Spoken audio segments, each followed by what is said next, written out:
eSwatini human rights lawyer Thulani Maseko was shot dead outside his home in Mbabane on Sunday.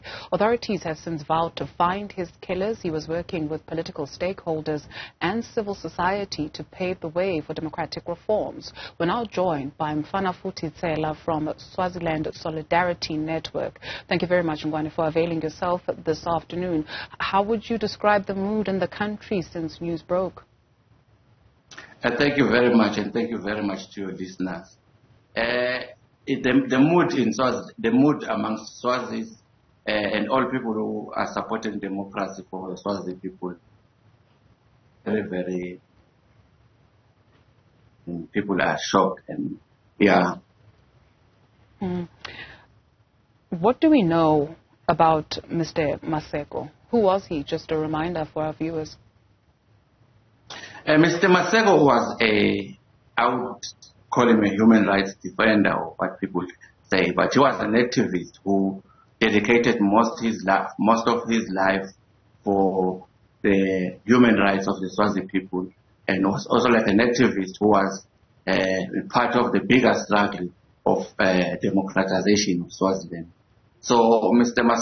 Maseko has dedicated all of his life to the good, for the better good of all the Swazi people.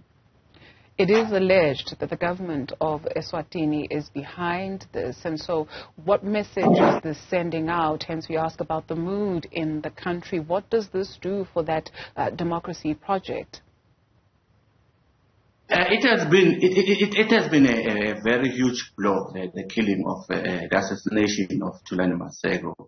And the mood, as I said, that the mood is very bad, and it was a big loss. And but it's not going to stop. It's not going to stop the moving train. Swaziland is moving now to a fully democratic state. So it's not going to affect, but what it's going to do is to inspire Swazis.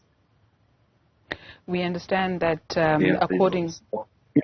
If the intention was to stop or to derail the struggle for democracy in Swaziland, I think it was a very big mistake. We understand, according to reports, that this happened a few hours after the king bragged, apparently, about hiring people to defend him against those who are opposing his regime. What do you know about these allegations? The king did post. He was posting, as you said, he was posting about the mercenaries, saying why people concerned about mercenaries? It means there's something wrong that they were doing. That is the reason why he has to bring in mercenaries. And it's true that, in fact, SSN has been raising the issue of mercenaries, warning and, in fact, calling for the international community to act against this hiring of mercenaries in Swaziland. And in fact, one of the main concerns which we have was that some of the mercenaries are coming from South Africa. He's got some from South Africa, he's got some from Israel. And last week, the ambassador of the Russian Federation also promised that it will also be assisting the king with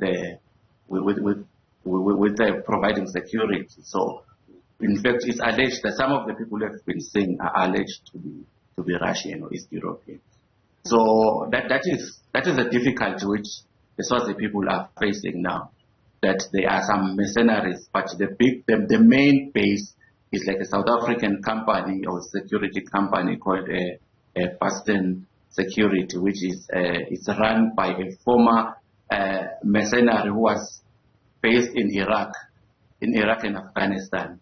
One Mr. Ano Pina, he's the one who's running the mercenaries, who's doing the training of the hitmen, and he's also he's attached or is linked to the Minister of Finance in Swaziland. You mentioned that this will not derail the democracy project. Is there, though, a spirit of fear in eSwatini as a result of these alleged mercenaries you speak of? Definitely, there is fear will always be there. Fear will always be there, but fear is not enough. people are desperate for a democracy, are desperate to dislodge the autocratic regime. So people may fear, but it can also like inspire them, because it's obvious that the fear, in fact, the reason of resulting to assassinations is because the regime is now like under a lot of pressure from the democratic forces. So people are fearful at the moment, but that is also, people are also inspired, especially when they learn about the life of this giant, Thulani Maseko. Very quickly for us, we understand that this assassination happened in front of his wife. Do we know how the family is doing? It's definitely, when you lose your loved one, it's not going to be easy. And it was in front of his wife.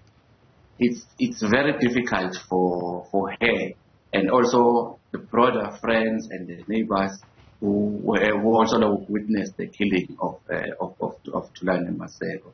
But in fact, what I also would like to highlight is that Thulani has not been the first one to be attacked. They have attacked a number of other activists or human rights defenders in Swaziland. That the similar situation, but fortunately, it has not been as fatal as it was with Thulani. So he was not the first one. They have done a lot of, they have attacked a number of people. Like some of them, like the president of Kudemo, for instance, his home was attacked using military mortars, and it was burnt. And another activist, Muslim Memo, was killed. Like he was kidnapped allegedly by the same mercenaries, and he was found the next day dead. So there have been a lot of attacks. The question was, in fact, people were expecting, but nobody expected Thulani, given his profile, that he is the one who's going to be chosen to be killed. Mfanafuthi Tsela is with the Swaziland Solidarity Network. Thank you very much for your time.